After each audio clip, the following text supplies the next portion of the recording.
রাসূলুল্লাহ সাল্লাল্লাহু আলাইহি ওয়াসাল্লামের দাওয়াত যখন মক্কার মানুষ মেনে নেয় না, নবীজি দুইটা চিন্তা করতেছে। এক নাম্বার চিন্তা, না জানি আমি আমার এই দায়িত্ব যথাযথভাবে পালন করতে পারতেছি কিনা, আমার কথাই তো এরা ঈমান আনে না, না জানি এরা আমার কথা বুঝতে পারতেছে কিনা, আমার দায়িত্ব ঠিকমতো পালন হচ্ছে কিনা। দুই নাম্বার, এই মানুষগুলো দূরের কেউ নয়, নবীজির কাছের মানুষ, আপনজন, প্রিয়জন। এরা যদি ঈমান না আনে এদের ঠিকানা হবে জাহান্নাম। মনে করেন একই ক্ষতি যদি আপনার কাছের মানুষের হয়, একই ক্ষতি যদি অপরিচিত আরেকজনের হয়, দুইটাই কষ্টের। কিন্তু বলেন তো বেশি কষ্ট কোনটায় লাগবে? আপনার কাছের মানুষ যদি কোনো ক্ষতিতে পড়ে এটাতে কষ্ট বেশি লাগবে। আপনার সন্তান, আপনার চাচা, আপনার ভাই, আপনার ভাতিজা, এদের যদি ওই ক্ষতিটা হয় কষ্ট বেশি লাগবে। মানুষ হিসাবে অপরিচিত একজনের কষ্ট হলে কষ্ট লাগবে ঠিক, কিন্তু আপনজনের জন্য কষ্টটা বেশি লাগবে, তাই না? হায়রে, 40 বছর আমি যাদের সাথে থাকছি, আমার সাথে এদের এত সম্পর্ক, এরাই আমাকে আল আমিন উপাধি দিয়েছে, এরাই আমাকে as-সাদিক উপাধি দিয়েছে। এই মানুষগুলো যদি এখন ঈমান না আনে, এরা তো আখিরাতে জাহান্নাম ছাড়া এদের কোনো উপায় থাকবে না। নবীজি এই চিন্তায়, খাওয়া দাওয়া কমে গেছে, পেরেশানি টেনশনে খাওয়া দাওয়া কমে গেছে। স্বাভাবিক মানুষ যদি ডিপ্রেশনে ভুগে, টেনশনে ভুগে, খাওয়া দাওয়া ভালো লাগে না, অসুস্থতা পেয়ে বসে দুর্বল হয়ে যায়। নবীজির ওই অবস্থা। আল্লাহ তাআলা নবীজি উম্মতের টেনশনে খাওয়া দাওয়া বাদ দিয়েছেন, অসুস্থ হয়ে গেছেন, চিন্তায় অসুস্থ হয়ে গেছেন। অসুস্থতার মাত্রা কতটা বেশি ছিল যে স্বয়ং আল্লাহ তাআলা ওহী নাজিল করে বলেন, লাআল্লাকা বাখিউন নাফসাকা আল্লা ইয়াকুনু মুমিনিন। আল্লাহ রাব্বুল আলামিন বলেন, এরা আপনার কথা মানে না, লাআল্লাকা বাখিউন নাফসাকা আল্লা ইয়াকুনু মুমিনিন। ও হাবিব, এরা ঈমান না আনার কারণে আপনি নিজেকে নিজে মৃত্যু মুখে ঠেলা দিচ্ছেন। এরা ঈমান আনে না, এই টেনশনে আপনি তো নিজের ক্ষতি করে ফেলতেছেন। একটু চিন্তা করে দেখেন যে উম্মতের প্রতি কত দরদ, কত মায়া, কত মহব্বত থাকার কারণে ওই উম্মত যখন দ্বীনের পথে আসে না, ঈমান আনে না, নবীজি টেনশনে পড়ে যাইতেন, পেরেশান হইতেন। এটা শুধুমাত্র নবীজির তার উম্মতের মহব্বত আর ভালোবাসার কারণে। নবীজির উম্মতের প্রতি ভালোবাসা আর মহব্বতের কারণে। এটা বলি আমরা একটু বাড়ানো, মহব্বত আর ভালোবাসার কারণে নবীর পরিস্থিতি এরকম হয়েছে। কেমন ভালোবাসতেন নবী তার উম্মতদের, কেমন ভালোবাসেন নবী আমাদের। বিষয়টা এমন নয় নবীর সামনে যেই উম্মত ছিল তাদেরকেই ভালোবাসতেন, বরং কিয়ামত পর্যন্ত যত মানুষ আসবে সব নবীজির উম্মত, তার মুমিন হোক, সবাই নবীজিরই উম্মত। নবীজি কিয়ামত পর্যন্ত অনাগত সব উম্মতের মুহাব্বতের বহিঃপ্রকাশ নবীজি রেখে গেছেন। হাদিসের মধ্যে আসছে, নবীজি একদিন পথ চলতেছেন সাহাবায়ে কেরাম সাথে, হঠাৎ নবীজি বলেন, আমার ভাইদেরকে দেখতে মন চায়।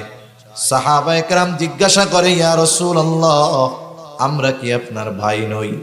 নবীজি বলেন, না, তোমরা হইলে আমার সাথী সাহাবী। সাহাবায়ে কেরাম বলে, তাহলে আপনার ভাই তারা আবার কারা? নবীজি বলেন, আমার পরে যারা আমাকে না দেখে আমার উপরে ঈমান আনবে তারা হলো আমার ভাই।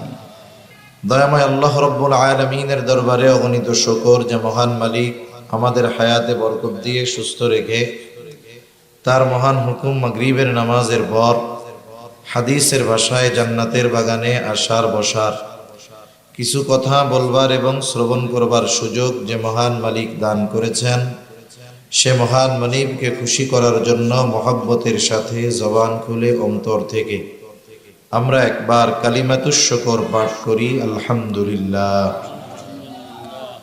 অগণিত দুরূদ ও সালাম সৈয়দুল আম্বিয়া, আশরাফুল আম্বিয়া, খাতামুল আম্বিয়া, ইমামুল মুরসালিন, রহমাতুল লিল আলামিন মুহাম্মদুর রাসূলুল্লাহ সাল্লাল্লাহু আলাইহি ওয়াসাল্লামের উপর আমি আপনাদের খেদমতে পবিত্র কোরআনুল কারীমের একটা আয়াত ও রাসূলুল্লাহ সাল্লাল্লাহু আলাইহি ওয়াসাল্লামের অগণিত হাদিস থেকে একটা হাদিস পাঠ করেছি। আয়াত ও হাদিসখানাকে সামনে রেখে নির্ধারিত বিষয়ের উপরে কিছু কথা বলবার তৌফিক আল্লাহ তাআলা আমাকে দান করেন, যে কথাগুলো আমাদের সবার দুনিয়া এবং আখিরাতের জন্য কল্যাণকর হয়। সকলে বলি আমিন।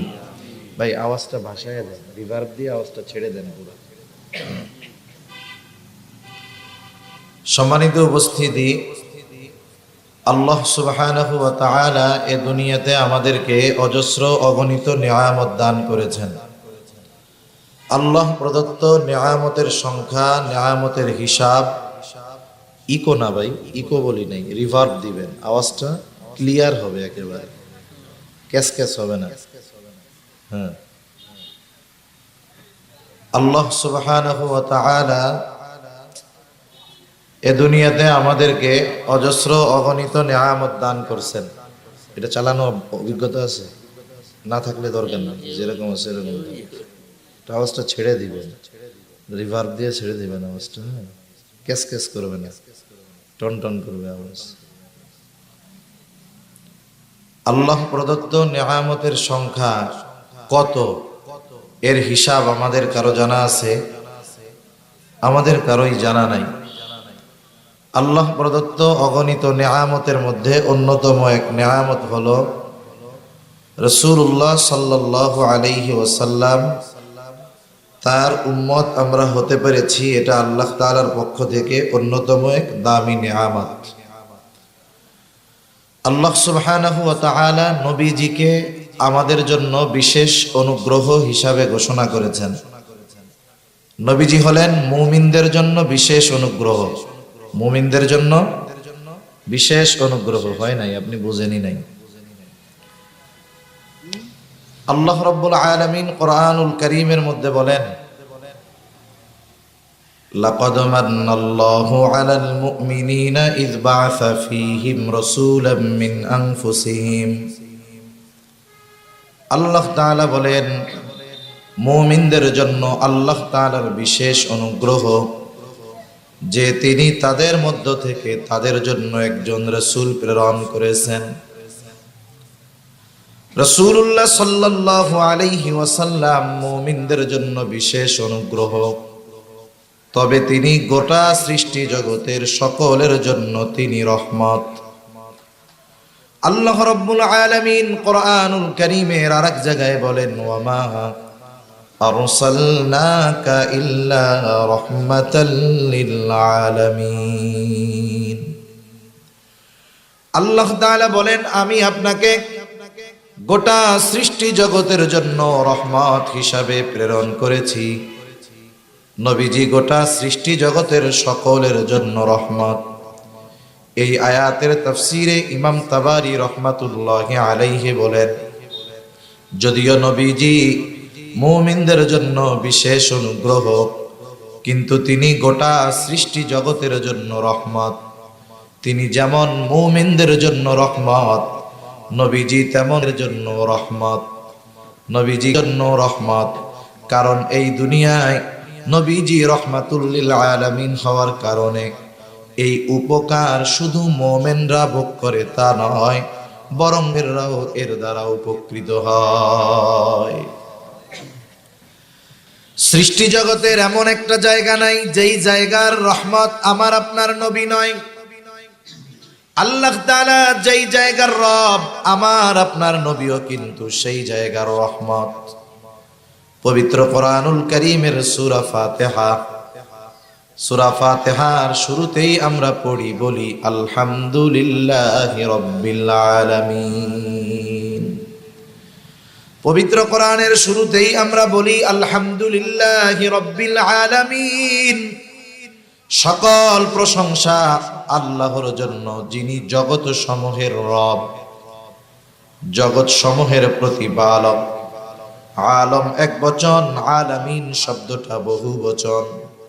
আল্লাহ তাআলা আগেই আমাদেরকে জানায় দিয়েছেন এই পৃথিবী যে একটা জগৎ এমন নয়, বরং অগণিত জগৎ যিনি সৃষ্টি করেছেন তিনি কে? কত জগৎ আছে এর কোনো হিসাব নাই। মহা আকাশের নিচে এই পৃথিবী কেমন, কেমনে বুঝাই? মহা সমুদ্রের মধ্যে এক ফোঁটা জল পানি যেমন, মহা আকাশের নিচে এই পৃথিবীর অবস্থান তার চাইতেও কম। সুবহানাল্লাহ বলেন।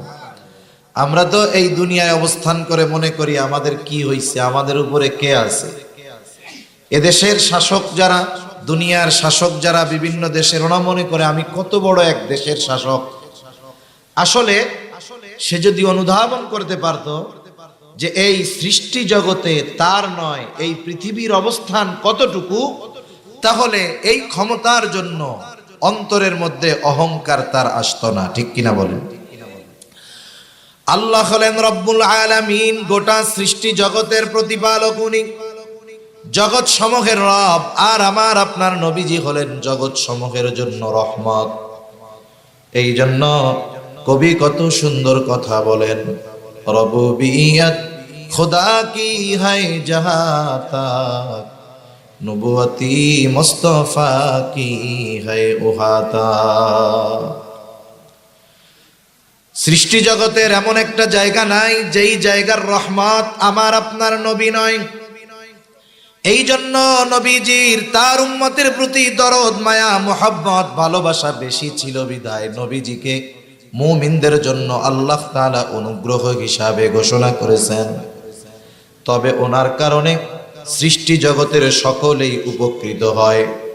যেমন দেখেন, অতীতের শরীয়তের মধ্যে ছিল যখন কোন উম্মত অবাধ্যতায় লিপ্ত হতো, পাপে লিপ্ত হতো, গুনাহে লিপ্ত হতো, পাপে গুনাহে লিপ্ত হওয়ার কারণে আল্লাহ তাআলা যখন তাদেরকে শাস্তি দিত একেবারে সমূলে তাদেরকে ধ্বংস করে দিত। কিন্তু নবীজি আল্লাহ তাআলার কাছে দোয়া করেছে, আল্লাহ আমার উম্মতের পাপের কারণে, গুনার কারণে আপনি আমার উম্মতকে সমূলে ধ্বংস করে দিবেন না। এই জন্য গোটা দুনিয়ার মধ্যে নাফরমানের অভাব নেই, পাপাচারের অভাব নাই, অপরাধের অভাব নাই। আল্লাহ তাআলা শাস্তি দিয়ে সমূলে ধ্বংস করে দেন না, বরং মাঝে মধ্যে হালকা পাতলা একটু দিয়া সতর্ক করে দেন। নাইলে আমাদের যেই পরিস্থিতি বর্তমান দুনিয়ায়, যে পাপাচার, ওইটা যদি অতীতের কোন নবীর উম্মতের বেলায় হইতো, দেখা যাইতো আল্লাহ তাআলা আযাব গজব দিয়া সমূলে ধ্বংস করে দিত। এই যে গোটা দুনিয়ায় মাজলুম মুসলমানদের উপরে এত অত্যাচার, অবিচার, নিপীড়ন, জুলুম, আল্লাহ তাআলা সমূলে ধ্বংস করেন না কেন? নবীজির কারণে। রাসূল আকরাম সাল্লাল্লাহু আলাইহি ওয়াসাল্লামের কারণে উপকৃত হইছে, আযাব থেকে বেঁচে গেছে। আবু জেহেল একদিন নবীজির সামনে এসে নবীজিকে শোনায় শোনায় বলতেছে, আল্লাহ আপনি যদি সত্যই মুহাম্মাদের উপরে কোরআন নাজিল করে থাকেন, তাইলে আমাদের উপরে পাথর বর্ষণ করেন অথবা যন্ত্রণাদায়ক শাস্তি দেন। আল্লাহ তাআলার কাছে আবু জেহেল দোয়া করে। আবু জেহেল আল্লাহ তাআলার কাছে যখন এই দোয়া করতেছে, আল্লাহ সুবহানাহু ওয়া তাআলা আবু জেহেলের এই কথার জবাব ওহী নাজিল করে আল্লাহ জানায় দিয়েছে। মূলত নবীজিকে টিটকারি কইরা শোনায় শোনায় বলতেছে, আল্লাহ আপনি যদি মুহাম্মাদের উপরে সত্যই কোরআন নাজিল করে থাকেন, তাইলে আমাদের উপরে পাথর বর্ষণ করেন, নাইলে যন্ত্রণাদায়ক শাস্তি দেন। আল্লাহ তাআলা জবাবে কেমন যেন বলে, ও আবু জেহেল, তুমি যেটা চাইছো তোমাকে সেটা আমি দিতাম, পাথর বর্ষণ করতাম, যন্ত্রণাদায়ক শাস্তি দিতাম, কিন্তু কেন দেই না শোনো। আল্লাহ তাআলা বলেন, ওয়ামা কানাল্লাহু লিয়ুআযযিবাহুম ওয়া আনতা ফীহিম। আল্লাহ তাআলা বলেন, হাবিব আপনি যতক্ষণ তাদের মধ্যে আছেন আমি তাদেরকে কোনো আযাব দিব না, শাস্তি দিব না, কারণ আপনি রহমাতুল লিল আলামিন, আপনি সৃষ্টি জগতে জমিনের উপরে আছেন, আপনি অবস্থান করতেছেন, আপনি রহমত। আপনার অবস্থানরত অবস্থায় আমি আযাব দিব, গজব দিব, এটা হতে পারে না। তার মানে আবু জেহেল, উতবা, সাইবা অবাধ্যতার কারণেও আযাব আল্লাহ দেন নাই, শুধুমাত্র আমার আপনার নবীজির সম্মানার্থে। সেই নবীজির আমাদের প্রতি দরদ, মায়া, মোহাব্বত, ভালোবাসা কেমন ছিল? রাসূলুল্লাহ সাল্লাল্লাহু আলাইহি ওয়াসাল্লাম অপরিচিত কোন জায়গায় গিয়া দ্বীনের দাওয়াত দেন নাই, বরং দীর্ঘ সময় যাদের মধ্যে অবস্থান করেছেন তাদের মধ্যেই আগে দ্বীনের দাওয়াত দিয়েছেন। রাসূলুল্লাহ সাল্লাল্লাহু আলাইহি ওয়াসাল্লামকে খুব ভালো মতো চিনত। নবীজিকেই তারা উপাধি দিয়েছে আল আমিন, আস-সাদিক। জীবনের 40টা বছর নবীজি মক্কার মানুষের মধ্যে অতিবাহিত করেছে। মক্কার মানুষ খুব ভালো মতো জানে যে মুহাম্মদ কখনো মিথ্যা কথা বলে না, মুহাম্মদ কারো আমানতের খেয়ানত করে না। নবীজি এই পরিচিত পরিবেশে প্রথম দিনের দাওয়াত দিলেন। নবুয়ত প্রাপ্ত হওয়ার প্রথম 3 বছর আল্লাহ তাআলার নির্দেশে গোপনে দাওয়াত দিয়েছেন। 3 বছর পরে আল্লাহ তাআলার নির্দেশ, ওয়া আনযির আশীরাতাকাল আকরাবিন, ও পয়গম্বর এখন আর গোপনে দাওয়াত চলবে না, প্রকাশ্যে দাওয়াত দেন। আপনার নিকটস্থ আত্মীয় স্বজন, পরিবার পরিজনকে সতর্ক করেন। এইবার নবীজি সবাইকে দাওয়াত দিবেন। 3 বছর দাওয়াত দিয়েছেন গোপনে গোপনে, এই বছর দাওয়াত দিবেন প্রকাশ্যে। কেমনে? নবীজি চিন্তা করলেন, সাফা পাহাড়ের উপরে দাঁড়ায় যাবেন। আপনারা যারা মক্কা গিয়েছেন, হজ করেছেন, উমরা করেছেন, সাফা পাহাড় দেখছেন, যদিও এখন ওটাকে বিভিন্ন স্থাপনার কারণে পুরোপুরি বোঝা যায় না। সাফা পাহাড় হলো আবু কুবাইস পাহাড়ের একটা অংশ।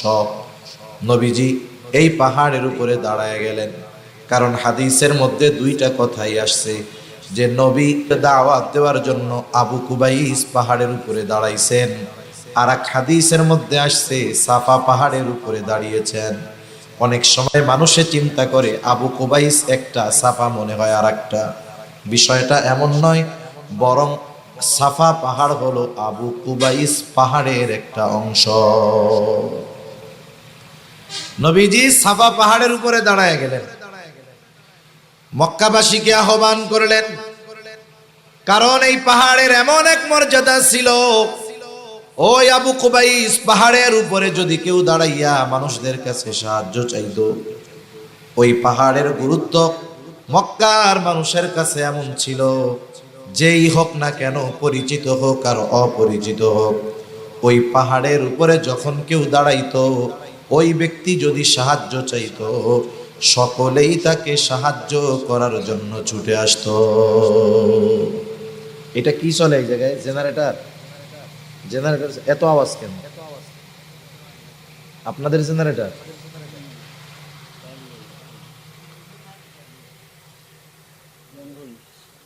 আবু কুবাইস পাহাড়ের এরকম একটা মর্যাদা ছিল যে পরিচিত হোক আর অপরিচিত হোক, কেউ যদি ওই জায়গায় দাঁড়াইয়া সাহায্য চাইতো, মক্কার মানুষ দেখতো না লোকটাকে, বরং ওই পাহাড়ের সম্মানার্থে সবাই তাকে সাহায্য করতে ছুটে আসতো। এই দিন ওই পাহাড়ের উপরে দাঁড়ায়া মানুষদেরকে আহ্বান করেছে রহমাতুল লিল আলামিন। মুহাম্মদ ডাকছে, আজকে মক্কার সব মানুষ দলে দলে পাহাড়ের গোড়ায় ছুটে আসছে। চলো আজকে আমাদের আল আমিন আমাদের ডাকছে, কি বলবে শুইনা আসি। সব মানুষ পাহাড়ের গোড়ায় এসে হাজির।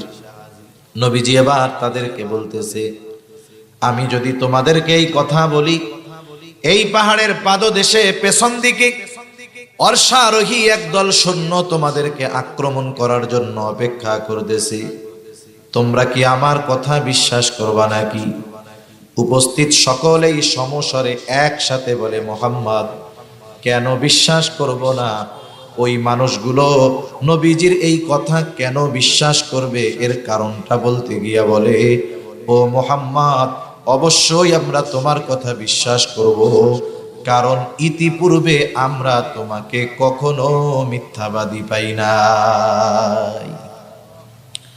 মক্কার মানুষ বলতেছে 43 বছর বয়স নবীজির, যখন সবাইরে দাওয়াত দিছে, ওরা বলতেছে যে আমরা তোমাকে কখনো মিথ্যাবাদী হিসাবে পাই নাই, তুমি জীবনে মিথ্যা কথা বলো, তুমি আজকে মিথ্যা বলবা এটা হইতে পারে? অবশ্যই বিশ্বাস করে। নবীজি সাল্লাল্লাহু আলাইহি ওয়াসাল্লাম যখন তাদেরকে বললেন এক আল্লাহর ইবাদত করো, শিরিক থেকে বাঁচো, আল্লাহ তাআলা আমাকে নবুয়ত দিয়ে তোমাদের মধ্যে পাঠাইছে, এইবার মক্কার মানুষ নবীজির এই কথা মানলো না। এইবার আবু জেহেল বলে তাব্বাল্লাকা ইয়া মুহাম্মদ আলি হাদা জামাতানা, তোমার হাত ধ্বংস হোক, তুমি কি আমাদেরকে এই জন্য এখানে জমা করছো? চিন্তা করেন, যেই মানুষগুলো নবীজিকে এত বিশ্বাস করে, ওই মানুষগুলো যখন নবীজির এই সত্য কথা অবিশ্বাস করলো, বলেন তো নবীজির কষ্ট লাগছে কি লাগে নাই? মনে করেন একটা সত্য কথা, আপনাকে কেউ একটা বিষয়ে অপবাদ দিয়েছে, বলছে যে আপনি এটা করছেন। অপবাদ মানে কি? যেটা করে নাই সেটার ব্যাপারে তাকে অভিযুক্ত করছে। এখন আপনি একজন লোক অপরিচিত, তাকে বলতেছেন যে ভাই আমি এটা করি নাই, ওই লোক আপনার কথা বিশ্বাস করে নাই, ও বলে যে তুমি করছো। এই বিষয়ের কারণে সামান্য কষ্ট লাগবে কি লাগবে না? লাগবে। কিন্তু আপনার ঘরের মানুষ, আপনার মা, আপনার বাবা, আপনার স্ত্রী, আপনার সন্তান, এরা যদি বলে, এদের কাছে যদি বলেন যে আমি এই কাজটা করি নাই, আপনার এই সত্য কথা যদি আপনার কাছের মানুষ বিশ্বাস না করে, বলেন তো কষ্ট বেশি লাগবে না কম লাগবে? নিঃসন্দেহে কষ্ট বেশি লাগবে। এই জন্য রাসূলুল্লাহ সাল্লাল্লাহু আলাইহি ওয়াসাল্লামের এই কথা যখন মক্কা মানুষেরা মেনে নেয় না, বরং উল্টা আরো তাদের খারাপ প্রতিক্রিয়া দেখাইতেছে, নবীজি বড় কষ্ট পাইলেন। নবীজি খুব ভালো মতো জানে এরা আমাকে যত বিশ্বাস করুক না কেন, যত ভালোবাসুক না কেন, এরা যদি ঈমান না আনে, তাহলে আল্লাহ তাআলার কাছে এদের নাজাত পাওয়ার কোনো উপায় নাই। সেই জন্য নবীজির তাদের জন্য অন্তরে ব্যথা। রাসূলুল্লাহ সাল্লাল্লাহু আলাইহি ওয়াসাল্লামের দাওয়াত যখন মক্কার মানুষ মেনে নেয় না, নবীজি দুইটা চিন্তা করতেছে। এক নাম্বার চিন্তা, না জানি আমি আমার এই দায়িত্ব যথাযথভাবে পালন করতে পারতেছি কিনা, আমার কথাই তো এরা ঈমান আনে না, না জানি এরা আমার কথা বুঝতে পারতেছে কিনা, আমার দায়িত্ব ঠিকমতো পালন হচ্ছে কিনা। দুই নাম্বার, এই মানুষগুলো দূরের কেউ নয়, নবীজির কাছের মানুষ, আপনজন, প্রিয়জন, এরা যদি ঈমান না আনে এদের ঠিকানা হবে জাহান্নাম। মনে করেন একই ক্ষতি যদি আপনার কাছের মানুষের হয়, একই ক্ষতি যদি অপরিচিত আরেকজনের হয়, দুইটাই কষ্টের, কিন্তু বলেন তো বেশি কষ্ট কোনটায় লাগবে? আপনার কাছের মানুষ যদি কোনো ক্ষতিতে পড়ে এটাতে কষ্ট বেশি লাগবে। আপনার সন্তান, আপনার চাচা, আপনার ভাই, আপনার ভাতিজা, এদের যদি ওই ক্ষতিটা হয় কষ্ট বেশি লাগবে। মানুষ হিসাবে অপরিচিত একজনের কষ্ট হলে কষ্ট লাগবে ঠিক, কিন্তু আপনজনের জন্য কষ্টটা বেশি লাগবে, তাই না? আরে 40 বছর আমি যাদের সাথে থাকছি, আমার সাথে এদের এত সম্পর্ক, এরাই আমাকে আল আমিন উপাধি দিয়েছে, এরাই আমাকে as-সাদিক উপাধি দিয়েছে। এই মানুষগুলো যদি এখন ঈমান না আনে, এরা তো আখিরাতে জাহান্নাম ছাড়া এদের কোনো উপায় থাকবে না। নবীজি এই চিন্তায়, খাওয়া দাওয়া কমে গেছে, পেরেশানি টেনশনে খাওয়া দাওয়া কমে গেছে। স্বাভাবিক মানুষ যদি ডিপ্রেশনে ভুগে, টেনশনে ভুগে, খাওয়া দাওয়া ভালো লাগে না, অসুস্থতা পেয়ে বসে দুর্বল হয়ে যায়। নবীজির ওই অবস্থা। আল্লাহ তাআলা নবীজি উম্মতের টেনশনে খাওয়া দাওয়া বাদ দিয়েছেন, অসুস্থ হয়ে গেছেন, চিন্তায় অসুস্থ হয়ে গেছেন। অসুস্থতার মাত্রা কতটা বেশি ছিল যে স্বয়ং আল্লাহ তাআলা ওহী নাজিল করে বলেন, লাআল্লাকা বাখিউন নাফসাকা আল্লা ইয়াকুনু মুমিনিন।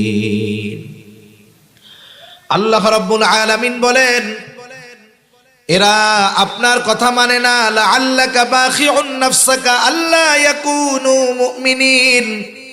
ও হাবিব, এরা ঈমান না আনার কারণে আপনি নিজেকে নিজে মৃত্যু মুখে ঠেলা দিচ্ছেন। এরা ঈমান আনে না, এই টেনশনে আপনি তো নিজের ক্ষতি করে ফেলতেছেন। একটু চিন্তা করে দেখেন যে উম্মতের প্রতি কত দরদ, কত মায়া, কত মহব্বত থাকার কারণে ওই উম্মত যখন দ্বীনের পথে আসে না, ঈমান আনে না, নবীজি টেনশনে পড়ে যাইতেন, পেরেশান হইতেন। এটা শুধুমাত্র নবীজির তার উম্মতের মহব্বত আর ভালোবাসার কারণে। নবীজির উম্মতের প্রতি ভালোবাসা আর মহব্বতের কারণে। এটা বলি আমরা একটু বাড়ান। মহব্বত আর ভালোবাসার কারণে নবীর পরিস্থিতি এরকম হয়েছে। কেমন ভালোবাসতেন নবী তার উম্মতদের, কেমন ভালোবাসেন নবী আমাদের। বিষয়টা এমন নয় নবীর সামনে যেই উম্মত ছিল তাদেরকেই ভালোবাসতেন, বরং কিয়ামত পর্যন্ত যত মানুষ আসবে সব নবীজির উম্মত, কাফের হোক আর মুমিন হোক, সবাই নবীজিরই উম্মত। নবীজি কিয়ামত পর্যন্ত অনাগত সব উম্মতের মুহাব্বতের বহিঃপ্রকাশ নবীজি রেখে গেছেন। হাদিসের মধ্যে আসছে নবীজি একদিন পথ চলতেছেন সাহাবায়ে কেরাম সাথে, হঠাৎ নবীজি বলেন আমার ভাইদেরকে দেখতে মন চায়। সাহাবায়ে কেরাম জিজ্ঞাসা করে, ইয়া রাসূলুল্লাহ, আমরা কি আপনার ভাই নই? নবীজি বলেন, না, তোমরা হইলা আমার সাথী সাহাবী। সাহাবায়ে কেরাম বলে, তাহলে আপনার ভাই তারা আবার কারা? নবীজি বলেন, আমার পরে যারা আমাকে না দেখে আমার উপরে ঈমান আনবে তারা হলো আমার ভাই। রাসূলুল্লাহ সাল্লাল্লাহু আলাইহি ওয়াসাল্লাম সর্বদা উম্মতের চিন্তায় বিভোর থাকতেন। যখনই সুযোগ পাইতেন আল্লাহ তাআলার কাছে উম্মতের ব্যাপারে বলতেন।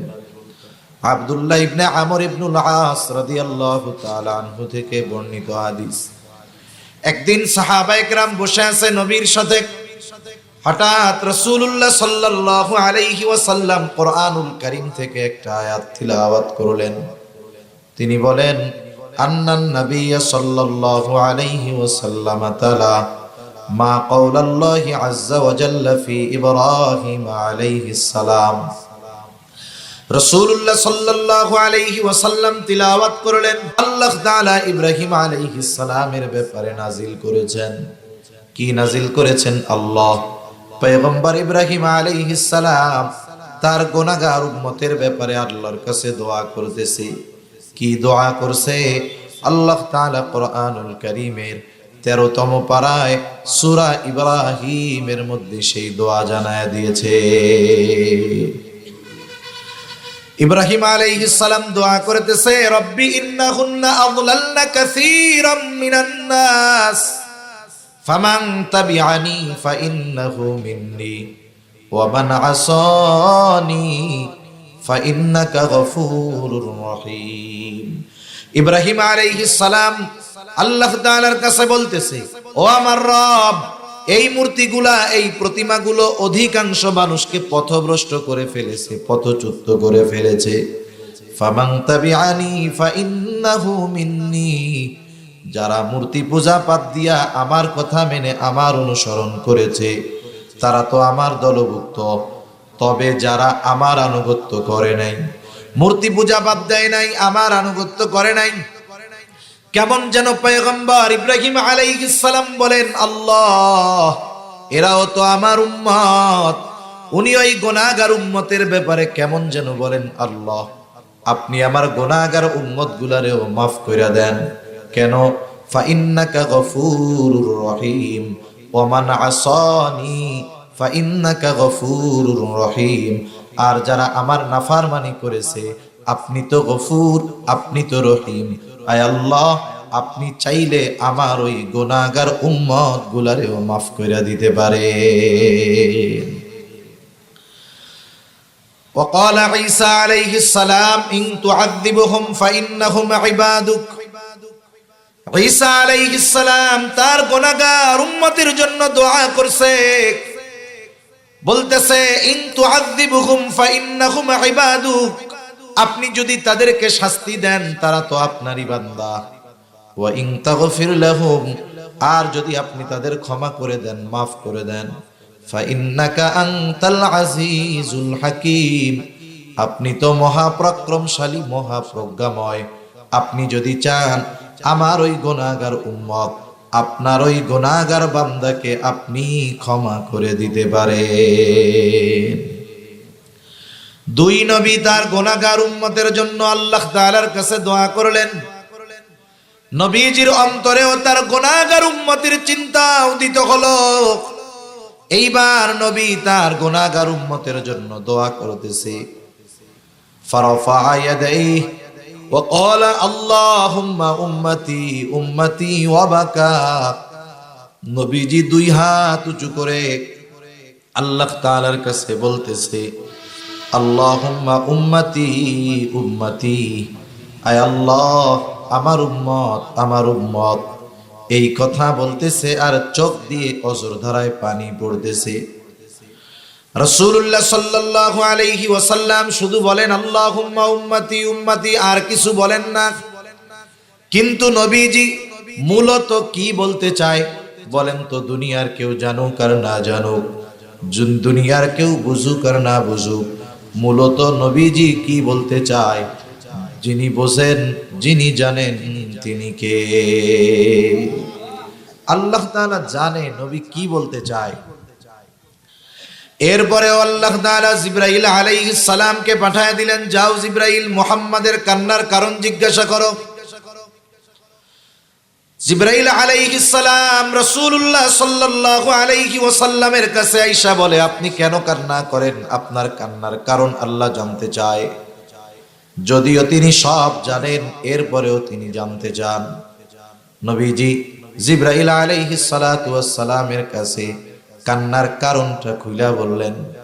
গুনাহগার উম্মতের জন্য যা বলার সব কিছু বললেন।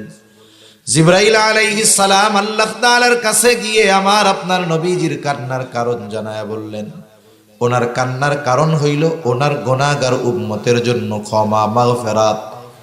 আল্লাহ তাআলা জিবরাইল আলাইহিস সালামকে বললেন, যাও মুহাম্মদকে গিয়ে জানায়া দাও, আমি অচিরেই তাকে তার উম্মতের ব্যাপারে সন্তুষ্ট করব, আমি তাকে তার উম্মতের ব্যাপারে অসন্তুষ্ট করব না।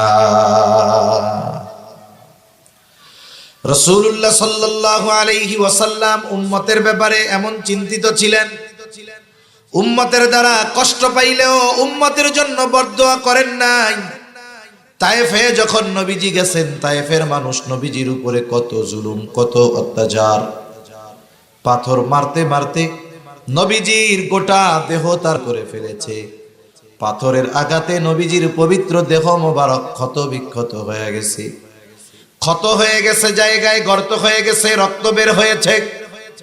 আয়েশা সিদ্দিকা রাদিয়াল্লাহু তাআলা আনহা একদিন নবীজিকে বলতেছে, ইয়া রাসূলুল্লাহ, আপনার গায়ে এইগুলো কিসের দাগ? আপনার কি কখনো বসন্ত হয়েছিল নাকি? নবীজি বলেন, না আয়েশা, আমার কখনো বসন্ত হয় নাই। তাইলে এই দাগগুলো কিসের? নবীজি বললেন, আয়েশা, আমি যখন তায়েফে দ্বীনের দাওয়াত নিয়ে গিয়েছিলাম, তায়েফের মানুষ বুঝে নাই, তারা আমাকে যেই পাথর নিক্ষেপ করেছিল এইগুলো হলো তাদের নিক্ষিপ্ত পাথরের আঘাতের দাগ।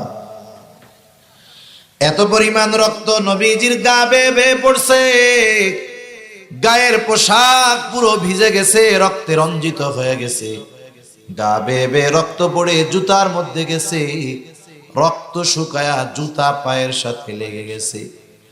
সারাদিন নবী দ্বীনের দাওয়াত দিয়েছেন, শুধু এক কথা বলো, লা ইলাহা ইল্লাল্লাহ তুফলিহু, তোমরা সফল হয়ে যাইবা।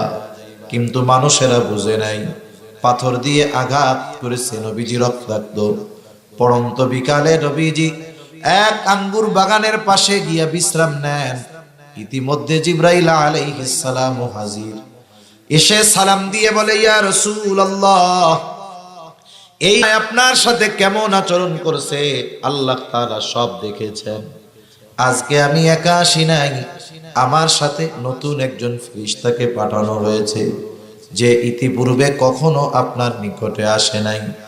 নবীজি বলেন, এইবার ওই ফেরেশতা আসলো। আয়েশা সালাম দিয়া বলে, ইয়া রাসূলুল্লাহ, এই কওম আপনার সাথে কেমন আচরণ করেছে আপনার মালিক সব দেখেছেন, তিনি জানেন। আমি পাহাড়ের দায়িত্বে নিয়োজিত ফেরেশতা, আল্লাহ তাআলা আমাকে আপনার নির্দেশ পালনের জন্য পাঠিয়েছেন। ইয়া রাসূলুল্লাহ, আপনি যদি আমাকে নির্দেশ দেন, 2 পাহাড় দিয়ে তায়েববাসীকে পিষে দেওয়া হবে। একেবারে অবস্থা এমন হবে, এই জায়গায় যে একটা জনবসতি ছিল এর কোনো অস্তিত্ব থাকবে না। চিন্তা করেন নবীজি কেমন ছিলেন, কারণ নবী তো প্রতিশোধ পরায়ণ ছিলেন না, নবী ছিলেন ক্ষমার আধার। এই জন্য নবীজিকে যদি কোনো কেউ কষ্ট দিত, নবীজি মাফ চাইলে মাফ করে দিতেন। নবীজির কাছে যখন আয়েশা বলতেছে, বলেন আপনি বললেই 2 পাহাড় দিয়ে পিষে এদেরকে নিশ্চিহ্ন করে দিব। এই কথার জবাবে নবীজি বললেন, বাল আরজু আন ইয়াখরুজাল্লাহু মিন নাসলাবিহিম মান ইয়াবুদুল্লাহ ওয়াহদাহু ওয়া লা ইউশরিকু বিহি শাইআ। নবীজি বললেন, শোনো, আমি তো আল্লাহ তাআলার কাছে এই মানুষগুলোর ব্যাপারে এই আশা পোষণ করি যে আল্লাহ তাআলা এই মানুষগুলোর মধ্য থেকে এমন এক প্রজন্ম বের করবে, এমন এক জাতি বের হবে যারা এক আল্লাহর ইবাদত করবে, তার সাথে কারো শরীক করবে না। আর আমরা যদি প্রতিশোধ নেওয়ার সুযোগ পাই তাহলে কি করি? 10 বছর আগে একজন আমাকে কথা দিয়ে কষ্ট দিছে, এখন আমার একটু পাওয়ার হয়েছে, আমি ওই 10 বছর আগের কথার প্রতিশোধ নেওয়ার চেষ্টা করি, ঠিক কিনা বলেন? সেজন্য আমরা ক্ষমার গুণে গুণান্বিত হব। যে বিষয়গুলো ক্ষমা করলে শরীয়তের কোনো সমস্যা নাই, এই ধরনের বিষয়গুলো যদি ক্ষমা করতে পারি, এর দ্বারা আল্লাহ তাআলা আমাকে আপনাকে আরো ভালো কিছু দিবে ইনশাআল্লাহ। নবীজির উম্মতের প্রতি দরদের কারণে, উম্মতের দ্বারা আঘাতপ্রাপ্ত হওয়ার কারণে নবীজি কষ্ট দেন নাই, বদদোয়া দেন নাই, বরং তাদের জন্য আরো আশা করেছেন এরাও ভালো হবে, অথবা এদের পরবর্তী প্রজন্ম ভালো হয়ে যাবে। এটা মহব্বত, ভালোবাসার কারণে। যখন উম্মত নবীজির কথা শুনতো না, নবীজি চিন্তিত হইতেন উম্মতের জন্য। এই জন্য নবী উপমা দিতেন, তোমাদের মধ্যে আর আমার মধ্যে উপমা হলো ওই ব্যক্তির ন্যায় যে আগুন জ্বালাইলো। এখন তো শহর সব জায়গায় কারেন্ট আছে, আলো আছে, এরপরেও মাঝে মধ্যে দেখবেন সময় আসে, বিশেষ করে ফসলের সময়, লাইট জ্বালাইলে চতুর্দিক দিয়ে পোকা আসে কি আসে না? এত আলো চতুর্দিকে, তারপরেও আসে। আগে যখন কারেন্ট ছিল না, অন্ধকারে যদি আগুন জ্বালানো হইতো, চতুর্দিকের সব পোকা এসে হাজির।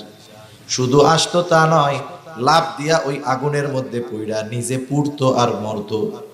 যিনি আগুন জ্বালাইছেন, নবীজি বলেন, সে হাত দিয়া আগুন পোকামাকড় গুলাকে সরায়া দেয়, কীট পতঙ্গ গুলাকে সরায়া দেয়, তারা তো সরাই না, বরং লাফ দিয়া আগুনে পড়ে আর মরে। নবীজি বলেন, আমি তোমাদের কোমর ধরে ধরে জাহান্নামের দিক থেকে টেনে আনি, আর তোমরা আমার হাত থেকে ছুটে ওই দিকে তোমরা পালাও, জাহান্নামের দিকে চলে যাও। কতটা দরদ উম্মতের জন্য থাকলে নবীজি এইরকম উপমা দিতে পারেন। এই নবীর ভালোবাসা আমাদের জন্য সর্বোচ্চ। নবী আমাকে আপনাকে এত বেশি ভালোবাসে যে আমার আপনার মা বাবাও আমাকে আপনাকে এত ভালোবাসে না। মনে করতে পারেন যে মা বাপ বেশি ভালোবাসে, তা না।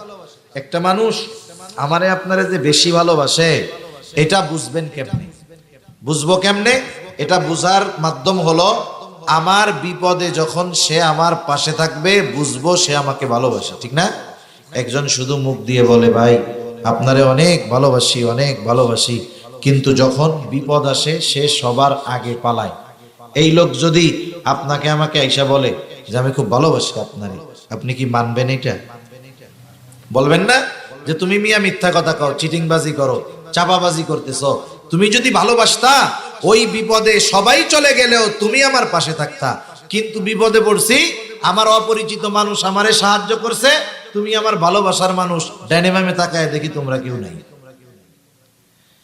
ওই লোকগুলা এসে যদি আপনারে পরে বলে যে আপনারে খুব ভালোবাসি, মানবেন? জোরে বলেন না, মানবেন? মানবেন না। তাহলে প্রকৃত ভালোবাসে যে বড় মুসিবতে পাশে থাকে সে। এ দুনিয়ার মুসিবত, এ দুনিয়ার বিপদ কোনো বিপদ নয়, এ দুনিয়ার মুসিবত কোনো বড় মুসিবত নয়। বড় মুসিবত হবে কিয়ামতের দিন। ওই দিন সবচাইতে বড় মুসিবত। ওই দিন মুসিবতটা এত বড় যে নিজের মা তার সন্তানকে চিনবে না। আল্লাহ তাআলা কোরআনুল কারীমের মধ্যে বলেন, ইয়াউমা ইয়াফিরুল মারউ মিন আখিহি ওয়া উম্মিহি ওয়া আবিহি ওয়া সাহিবাতিহি ওয়া বানিহি লিকুল্লি ইমরিইম মিনহুম ইয়াউমা ইযিন শা'নুন ইউগনি। আল্লাহ তাআলা বলেন, কিয়ামতের দিন ভাই ভাইয়ের থেকে পলায়ন করবে, ওয়া উম্মিহি ওয়া আবিহি, পিতামাতার থেকে পলায়ন করবে, ওয়া সাহিবাতিহি ওয়া বানিহি, স্ত্রী সন্তানদের থেকে পলায়ন করবে। প্রত্যেকটা মানুষ সেই দিন নিজের চিন্তায় বিভোর থাকবে। আজকে যেই মা সন্তানের জন্য জীবন দিতে প্রস্তুত, কিয়ামতের দিন ওই মা তার সন্তানের পরিচয় দিবে না। যেই বাবা সন্তানের জন্য রক্ত পানি বানায়া সন্তানের মুখে হাসি ফুটায়, কিয়ামতের দিন ওই বাবা তার সন্তানকে চিনবে না। ওই দিন সবাই নিজের চিন্তায় বিভোর থাকবে। প্রত্যেকটা মানুষ চিন্তিত থাকবে, নাফসি নাফসি করতে থাকবে। ওই দিন আমার আপনার নবীজিও চিন্তিত থাকবে, তবে নিজের জন্য নয়, বরং তার উম্মতের জন্য নবী পেরেশান থাকবে। তাহলে আমার একটু বলেন তো, কিয়ামতের দিন আমার মা আমাকে চিনবে না, বিপদে পড়লে পরিচয় দিবে না, কিন্তু সেই দিন পয়গম্বর আমাকে আপনাকে ভুলবে না। এবার একটু জবাব দেন, বলেন তো আমার মা আমাকে বেশি ভালোবাসে নাকি নবীজি বেশি ভালোবাসে? কত বেশি ভালোবাসে নবী? নবীজি কিয়ামতের দিন এক জায়গায় স্থির থাকবেন না। একবার নবীজি দৌড়ায়া যাবেন হাউজে কাউসারের কাছে, না জানি কোন উম্মত পানি পান থেকে মাহরুম হয়ে যায়। আরেকবার নবী দৌড়ায়া যাবেন পুলসিরাতের কাছে, না জানি কোন উম্মত পুল পাড়ি দিতে ব্যর্থ হয়ে যায়। আরেকবার নবীজি দৌড়ায় চলে যাবেন মিজানের কাছে, না জানি কোন উম্মত ওজনে ধরা পড়ে যায়। আরেকবার নবী চলে যাবেন জাহান্নামের কাছে, না জানি কোন উম্মতকে জাহান্নামে দিয়ে দেওয়া হয়। আবার নবী দৌড়ায় যাবেন আল্লাহ তাআলার কুদরতি কদমে, সেজদা করে লুটায় পড়বেন সেজদায়, উম্মতের জন্য সুপারিশ করবেন নবী। সব নবী জান্নাত অভিমুখে রওনা হয়ে যাবে, জান্নাতের দরজায় পৌঁছায়া যাবে, কিন্তু জান্নাতের দরজা বন্ধ। জিজ্ঞাসা করা হবে, জান্নাতের দরজা খোলো না কেন? জান্নাতের পাহারাদার ফেরেশতাদের পক্ষ থেকে জবাব আসবে, যিনি আসলে খোলা হবে তিনি আসেন নাই। তিনি কে? তিনি কোথায় আছেন? জবাবে বলা হবে, তিনি হলেন মুহাম্মাদুর রাসূলুল্লাহ। উম্মতের চিন্তায় হাসরের ময়দানে তিনি উম্মতের নাজাতের চিন্তায় দৌড়াদৌড়ি করেন। নবীজি ততক্ষণ পর্যন্ত নিজে জান্নাতে প্রবেশ করবে না, যতক্ষণ না তার ওই উম্মত যার যাররা পরিমাণ ঈমান আছে তার ব্যাপারেও যতক্ষণ আল্লাহ তাআলার কাছ থেকে ক্ষমার ঘোষণা না পাবে, নবী নিজে জান্নাতে প্রবেশ করবে না। এখন বলেন, আমার আপনার মা বাবা আমাকে আপনাকে বেশি ভালোবাসে নাকি নবী বেশি ভালোবাসে? যেই নবী এত ভালোবাসে সেই নবীর জন্য যদি জীবন দিতে হয়, জীবন দিতে প্রস্তুত আছি আমরা। যেই নবী এত ভালোবাসে সেই নবীর জন্য আমরা জীবন দিতে প্রস্তুত। সেই নবীর জন্য যা বলা হয় আমরা তাই করার জন্য প্রস্তুত। আফসোসের বিষয় হলো, বাস্তবতা হলো, আমাদের এই ভালোবাসা অধিকাংশ মুখে, কিন্তু বাস্তবে এই ভালোবাসার প্রমাণ আমরা দিতে পারি না। কিন্তু দুনিয়ায় যদি নবীকে ভালো না বাসতে পারি, তাহলে তো আমার ঈমানই কামেল হবে না। কিছু ভালোবাসা আছে সম্পর্কের সাথে সম্পৃক্ত, সম্পর্কের কারণে ভালোবাসা। এই ভালোবাসা কখনো কারণে বাড়ে, কারণে কমে। আপনি আপনার সন্তানকে ভালোবাসেন বেশি কেন? সে আপনার সন্তান। বলেন তো, এই সন্তান যদি ভালো হয়, দ্বীনের উপরে চলে, ভালোবাসা বাড়বে নাকি কমবে? কিন্তু সন্তান যদি বদ্দিন হয়, ভালোবাসা বাড়বে না কমবে?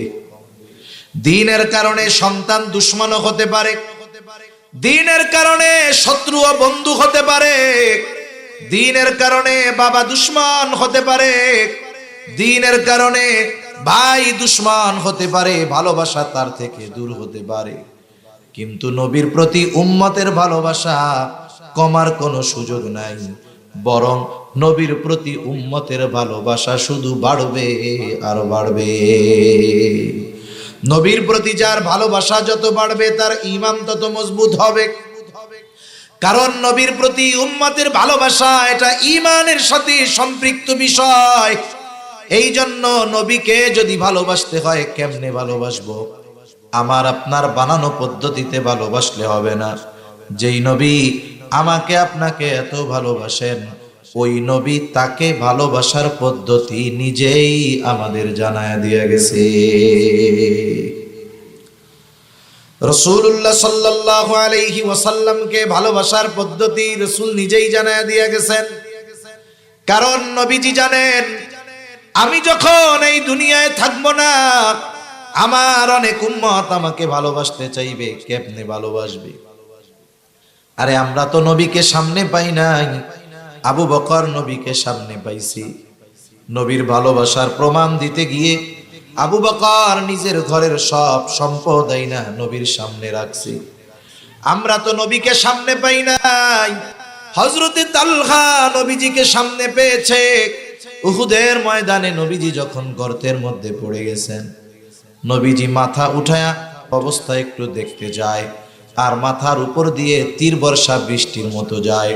তালহা তো নবীজিকে সামনে পাইছে, নবীজির ভালোবাসার প্রমাণ দিতে গিয়ে নবীজির সামনে নিজের বুকটাকে তীর বর্ষার সামনে ঢাল বানায়া দিছি। আমরা নবীজিকে ভালোবাসবো, কেমনে ভালোবাসবো? এই জন্য নবী আমাদেরকে তাকে ভালোবাসার পদ্ধতি নবী নিজেই জানায়া দিয়ে গেছে।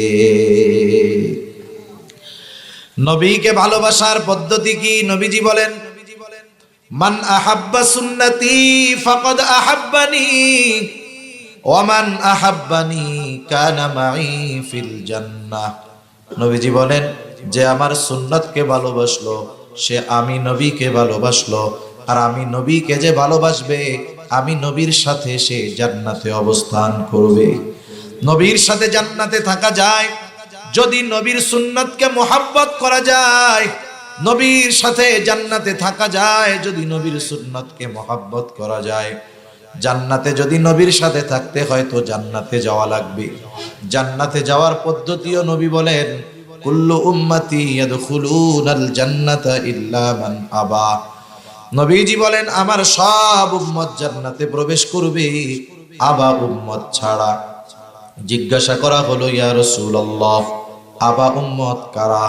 নবীজি বললেন, মান আতাআনি দাখালাল জান্নাহ ওয়া মান আসানি ফাকাদ আবা। নবীজি বলেন, যারা আমার আনুগত্য করবে তারা জান্নাতে প্রবেশ করবে, যারা আমার আনুগত্য করবে না এরা আবা উম্মত, এরা জাহান্নামে যাবে। তাহলে দুই হাদিসের সমন্বয় কি হয়? নবী বলেন, আমার সুন্নাতকে মোহাব্বত করে যারা অনুসরণ করবে তারা জান্নাতে যাবে না, শুধু আমার সাথে জান্নাতে থাকবে। সুবহানাল্লাহ বলেন। নবীর সাথে জান্নাতে থাকতে পারা, এর চাইতে সৌভাগ্যের আর কিছুই হতে পারে না। নবীর সাথে জান্নাতে থাকতে পারার সুসংবাদ, এটা ছিল সাহাবা একরামের কাছে সবচাইতে আনন্দের সুসংবাদ।